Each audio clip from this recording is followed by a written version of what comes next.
A guy like Gilpin? Why not? I'm not asking why not, I'm just asking you if that's the fact. I don't think so. He's got his own McDonald's commercial now, so he's got a... See, I've heard a lot of people say, he's an L.A. darling. No, but I don't know, man. A couple of platinum records, you know. I think he bucked the system, the Nashville system, and early on it slowed him down, but eventually he beat it all. I don't think he wanted to subscribe to what was perhaps going on at that time, and he was an early, going back 6 or 7 years now, he was an early rock and country performer. I don't think he followed the pattern of typical Nashville artists. He's made a way for us, though. He has, for us, and neither did Johnny Cash or Willie or Wayne in the beginning, and now they're Sanders. Willie led the movement out of Nashville back in the mid-70s. Right. Went to Texas, huh? The Cosmic Cowboy. Yeah. I mean, Hank Sr. was picked off the ark. They let Elvis Presley on. He performed once, and Grant Turner told him to go back to truck running. And that was the last time he was on it. So, because, you know, in those days, now, you guys have read about it, but you're still too young to remember, and I'm a product of that era. And Elvis Presley was, when he hit the scene, I lived in Palestine, Texas, when Elvis Presley first, I saw him at the Jacksonville. How they introduced him. He had on black pants with a pink stripe down, and pink shoes, pink suede shoes, and a pink shirt. And his complexion was not too great. He had a lot of pimples. yeah. He truly did. And there were people that did not think of him. You know, he was thought of. He was obviously, Louisiana Hayride was country. Country audience, a country group of people who were traveling. When you think back, even though it was before your time, but I'm curious as to your perception about how a guy like Elvis Presley came from these rural country roots and became, in some people's estimation, the king of rock and roll. I think there's probably a lot of reasons for that. And was not associated with country at all at the peak of his success. No. But you know, the funny thing is, though, he recorded, nobody, I don't think the record companies probably didn't put any country tags on him, but Elvis cut country songs all his life. It's one of the reasons I got into country music, is because of his doing a Hank Sr. tune or an old Hank Thompson tune, which he has done it, and he's recorded in Nashville many times. Yeah, he did. He did record in Nashville a lot of times. And, I mean, I have records of Elvis doing country tunes, and that's what got me personally into country. Well, when people listen to it today, that's the whole point. When people listen to it today, in fact, if you turn on virtually any country, so-called country radio station in America, they still play an Elvis Presley tune. But when I was a kid in 1955, 56, 57, you did not, first of all, there were no country stations per se, but Elvis Presley personified modern rock and roll. He was the epitome of rock and roll. And not until toward the end of his life did country stations even associate themselves with Elvis Presley. What does that say? Does that say something about the changing of the industry itself, or does that say something about the changes of the definition of fans? I think it's the industry. Yeah, I think the industry was forced to change because they couldn't deny it. Yeah, they couldn't deny it. The fans loved it. It was undeniable. But rock and roll went so far by the end of his career that in looking back, not to take away how incredibly advanced he was in those early days, then you could look back and go, well, look where rock is now. It got pretty hard, and then you look back and you looked a little more tame in retrospect, and then also you could then clearly see the roots of his music. You combine some blues and some country. And Southern gospel. Yeah, so then you clear it up. We did a couple of older, yeah, some gospel tunes, some Blue Ridge kind of stuff, you know, like Life for Early to Heaven and that kind of thing.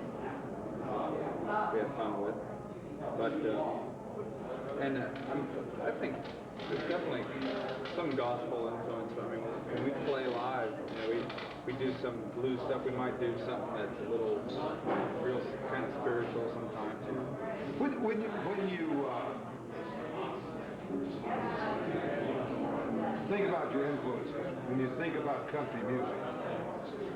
In your mindset, do you go back to as far as Jimmy Rogers, the Mississippi Blue Yodeler? Do you go back to Bob Wills and the Texas Playboys? Do you go back to Ernest Tubb? Are these people still influential? Do you see them as important in the evolution of country music as we define it today? Sure. Yeah. Give me a little dissertation on that. I mean, you have to, you know, just because all of a sudden, you know, you think you can play a couple of licks on a Telecaster, you know, it doesn't make you a country picker, you know. And just because you listen to Garth Brooks or listen to Dwight Yoakam or any of the new guys, you know, doesn't make you, that's not where it should, where your history should stop. You know, where it originated from. Yeah, there's deeper roots, and I think those guys like Ernest Tubb. I mean, Ernest Tubb was the first one of the first country artists to bring the electric guitar to the opera. You know, and it sounds like nothing now, but back then it was a big deal. You know, and he was one of the first ones to do it. And there's stories like that all over the place. You know. What about Bob? And simultaneous with the Texas Playboys.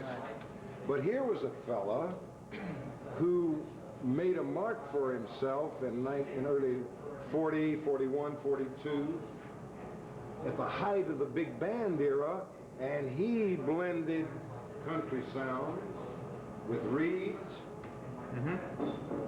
and brass. Dual fiddles. Dual fiddles. The dual fiddles he retained, but he did that after the war. If you go back to the original song recordings of Walking the Floor, no, that's Ernest Tubb. But go back to San Antonio Road, the original recordings of that. And you do have another genre of American music, jazz, which is essentially black, it is definitely black in its origins, the white rural sounds of Southern America. Correct me if you Oh yeah, that's true. if you think I'm wrong. I think a lot of that. And now what we have today is the full blending of all of that. It's a little easier for us now to take it all apart, to dissect it. Maybe back then it wasn't as clear as in looking back. And also, I mean, David, correct me if I'm wrong, but I've heard this before, and it's quite true when you look at the history of Texas in itself. Has always had its own brand of music, you know, and their version of country music could be different from the rest of the nations, you know. And Bob Wills was an example, you know. He's an innovator. Yeah, he was one of the first, if not the first, to combine jazz with country music, which is what you've been saying. You know? Swing, Texas swing. Texas swing, and it's still big, and it's had a resurgence. You ought to be able to get, God forbid, if the band doesn't make it. What are you saying, man? I'm saying that fiddle has a real place anywhere. Don't tell her that she's valuable anywhere else. Yeah. To make us pay her more. Good Lord. What was the guy who was the lead singer, the last of the lead singers in Bob Wills' band? What's his name? He's an older fellow. I saw him the other night in Dallas. Johnny Gimble. No, He's the fiddle he was the early guy. This the only one I know. Leon Rauch. Leon, oh. Leon Rauch. Leon. You guys familiar with him? I was at the Teardrop, I think it's called the Teardrop Inn, or the Teardrop Tavern, or whatever the hell it is, that with my daughter about 6 weeks ago. And this place was packed. And the night before we were at, you're familiar with Dallas, the poor day.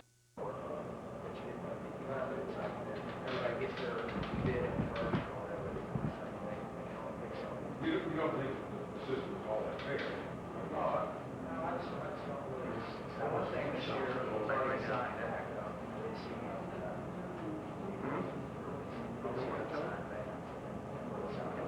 Actually, next year.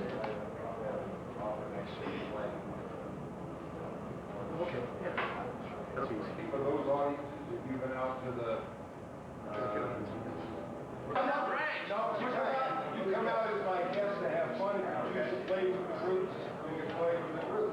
But if you're going to be in Dallas on around the 4th of July, which is exactly this year, I want to extend a serious invitation to come. Because we have about 150, 200 people to come, and we have a big time. And we all, we got a lot of musicians in our family, we got a lot of musicians and our friends in our family. And we hang out and sing and play. Is there a signed place? Yeah, it's called Auditorium Shores, and it's just right on the Colorado River.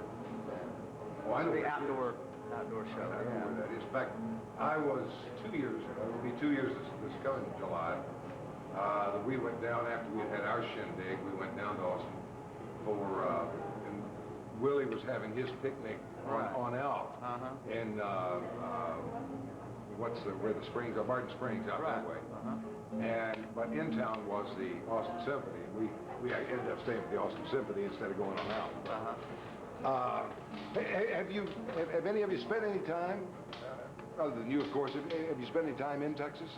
I lived there. You lived there for 5, 6 years when I was a kid. I really think it's an exciting music scene. I really truly do. Bob was roping doggies there. I was roping doggies back then. I used to go to the Mesquite Rodeo. Right, did that as a kid. Are there other country acts working in South Florida now? There's a few, I'm sure. Which means they play other people's songs. Yeah, Right. There's a couple doing some writing. As a matter of fact, a friend of ours got a kind of I'm not sure what kind of deal she got, but she got some either publishing or a record deal or something.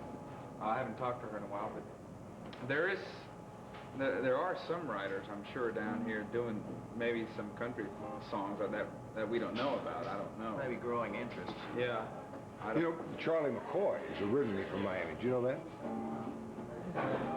Really? Yeah. I did an album, 72, called Windmill in the Jet-Filled Sky, and I used all of the musicians that were on Bob Dylan's National Skyline album. And Charlie McCoy was one of them. And I had an association with those fellows for about 2 years, back when I used to write. Man. Do you have a copy of that? What, the album? Yeah. Yeah. It sold about 75,000 copies. There was a big promotion behind it. School page ads in all the trains. There was a billboard on Sunset Boulevard. There was a billboard on Times Square. A fellow by the name of Terry Hine was behind Grand Funk Railroad. Sure. Got behind me and my stuff I wrote. I was terrible. I was no singer and performer at all. I was just doing it for lark. I was trying to sell my tunes. Went down to Nashville and got together with Charlie McCoy and Wayne Moss. Wiped out your savings account. No, I had a deal with the television company that I worked for, and they paid for it. All right. But the only thing is, so I went in with the idea of just, I thought, you know, in order to sell my tunes, I've got to go in and record in the best circumstances possible. We recorded in, Dylan cut a lot of his National Skyline tunes. These guys like my tunes. Let me tell you, we weren't actually, I had no intention of ever releasing anything. I didn't even think of myself in those terms.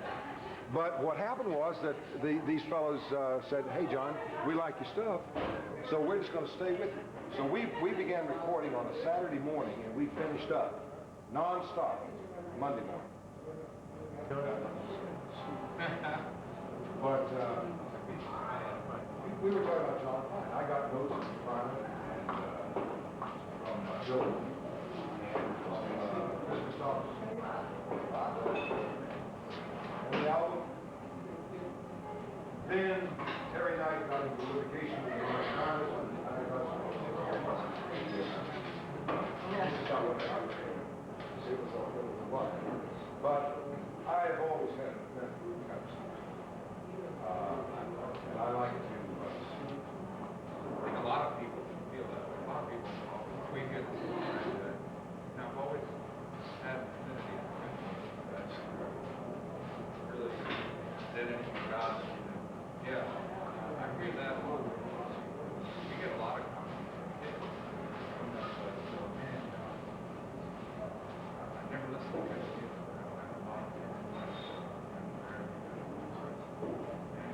When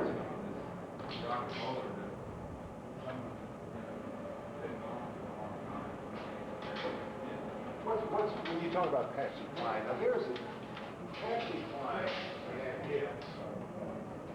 The early 1960s, when there was a crossover period that Patsy Cline was not brought up when she came out with Crazy.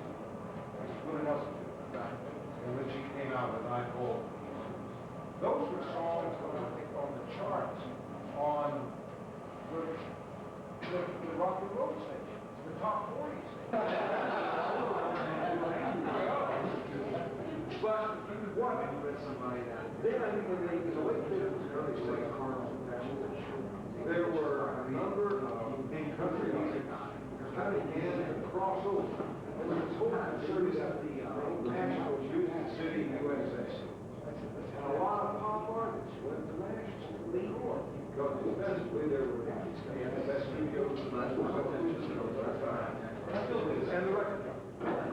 Now, they recorded the night, and Nashville became a radio station. That really wasn't a country artist. Brenda Lee was a punk singer, right alongside Terry Costello, recording out of the same studios in Nashville. That followed up. Then came the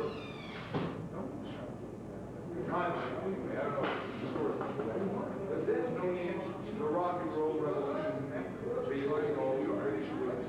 And they should show up on time. In the late 60s, early 70s, Christmas Boston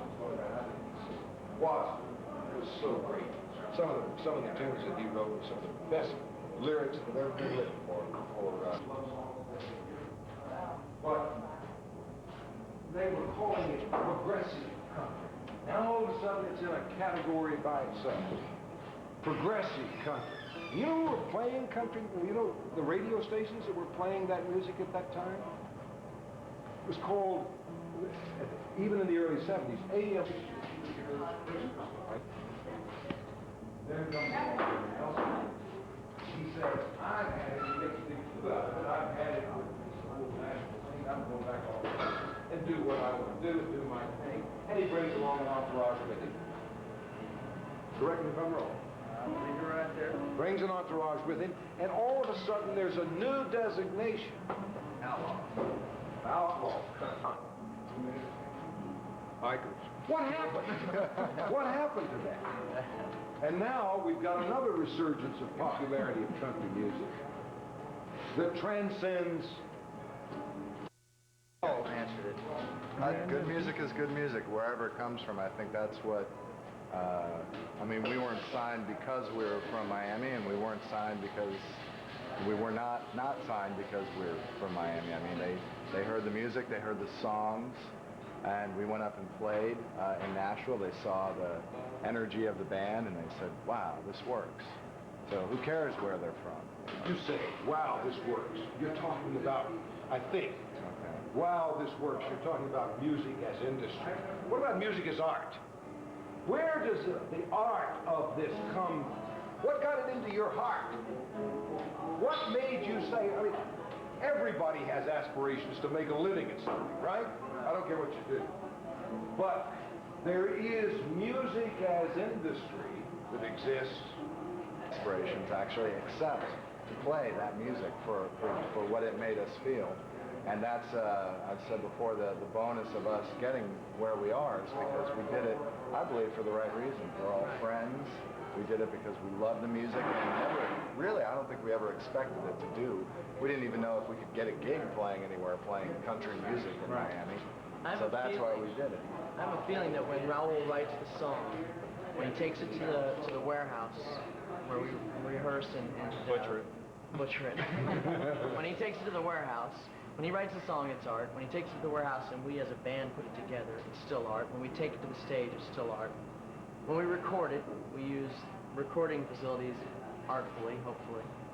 And then, when it gets into the hands of the record company, and this is not a put down at all, but that's when it becomes the music business, and it's their job to promote, sell our art. Distribute. And distribute our art. But it's art all the way through. And I think back to what you were saying about what you go through in your life, you know, as far as getting here.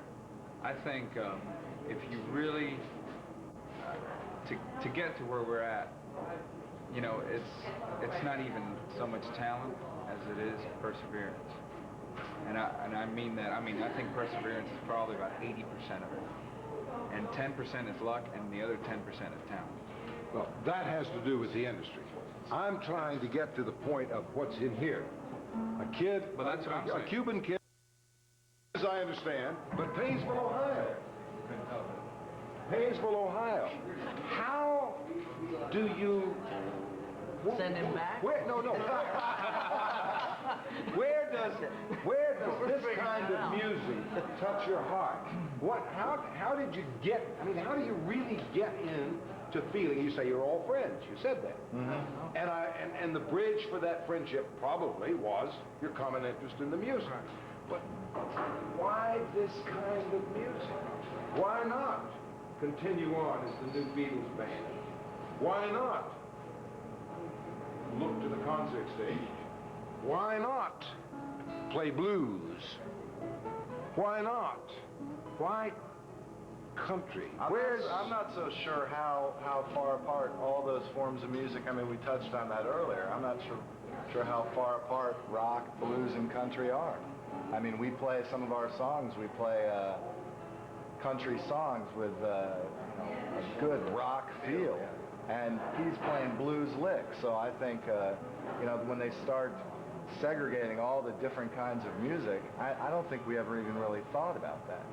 I mean, in the beginning, we didn't even define ourselves. You know, we didn't say, hey, we're a country band. It's just the songs Raul wrote. Yeah, right. Were you wearing your hat at that time? I always wore a hat. You always wore a Stetson hat, a cowboy hat. I always wore a hat, you know, and I remember... Cheaper model earlier. Yeah, I remember as one of the first gigs we did, this club, you know, club promoter guy goes, what kind of band are you? And our manager's like giving him, well, they're kind of a progressive southern rock kind of thing. And I overheard that and I started cracking up. I said, man, we're a country band. Except, you know, at the time you really couldn't say it because otherwise he would have kicked us out. It's a progressive club. So for sound check to mess with him, we did I Fall to Pieces, you know, the old Patsy Cline tune. And he just like looked up and he was horrified. He was like, man, this thing's going to fail miserably. Now, where was this? It was up in Fort Lauderdale, a place called the Reunion Room. Reunion Room. And, let's make that clear, it's the Reunion. Yeah. In case you missed it. But we played and got the people going. I mean, these were real, you know, trendies, you know. Oh, hello. snip that out of there. We won't be playing the Reunion Room soon again. Do you guys play in this club, right? No, this club just opened up. We did kind of a favor for the owner, who's a friend of ours. Improv. Yeah, we did a Acoustic little sort of acoustic set. kind of thing Grand there at their grand opening. But they will have music here at the Lasso Lounge. What is it? The Lasso Lounge. Yeah, I think it's the Lasso Lounge. Where they're gonna break a wall out here and have music here eventually. Well, when you play here, and I have not been, Jeff has seen you about 30 times, he said, Right. I've not seen you perform live. When you play, do you have a following here in Miami? I mean, do you see a lot of the same faces? Absolutely. Do you really pack them in? Yeah. You feel really good about Feels good, and we love them because they've been good to us for 2.5 years. Right. So you really have a strong following here in Miami? Right. We love the following, yeah. It's a great following. Would you consider it a big following? Yeah. Club owners do. Yeah. Do you think that you can, that God willing, that your album takes off, do you think that you can be the catalyst that can define this area as a new center for country music? That might be difficult. Country music, maybe not, but with every band that comes out of Miami, a signed act, whether it's a big independent label or a major label, with every band that comes out, it's just one more that might draw attention to this city for music and bring people down. I know that it's changed drastically in the 2.5 years we've been together. Right. I mean, the original music scene virtually didn't exist 3 years ago. So if anything, I think rather than making Miami a place for country music, it might show, just as it is a melting pot of ethnic people and All kinds. nationalities. I think all kinds of music. You have, you know, the Miami Sound Machine. You have great rock bands, Nuclear Valdez, Saigon Kicking, now a country band. So Curiously diversity. enough, and it may have been, it seemed particularly curious since I knew I was going to be talking with you folks today. Last night driving home from work, I'm listening to a country FM station, and I hear a song. The person is leaving L.A. and coming back to Miami because they got the call from Miami. But the call is a girl. Oh, no. It's Familiar with it. I don't know. Yes, that's a song. But it says, got a call from Miami, and now and Miami's waiting at the gate. Wow. The hook being that Miami's the name of the girl, Miami's. You know, everybody that has come down from OCA, the record company from Nashville, they love it down here. You know, they love coming down here, and plus, I think it's a lot of fun to walk into a rock club and see this band, you know, rocking out. You know, a country band rocking out the joint. You know, and I think they're like taken aback by it, but.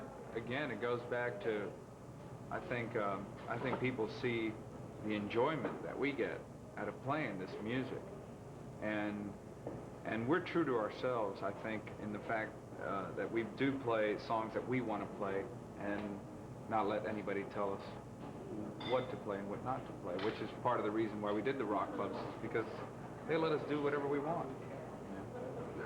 Are there any myths about country music? A lot of it. One of them, the fact that country music is just for old folks, and that it's corny or tacky or it's just rural. Yeah, or just rural or whatever. I mean, that's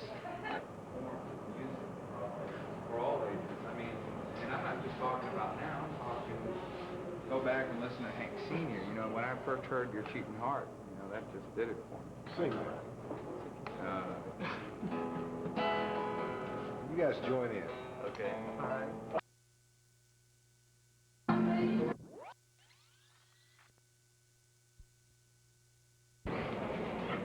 Red light going on, and that means we're filming it right now.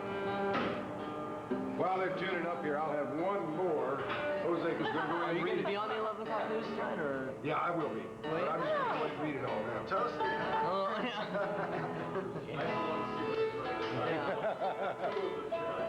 And I hope you won't be disappointed when you end up just saying just a little bit. We only have 2.5 minutes for but I'm just trying to cover a whole spectrum.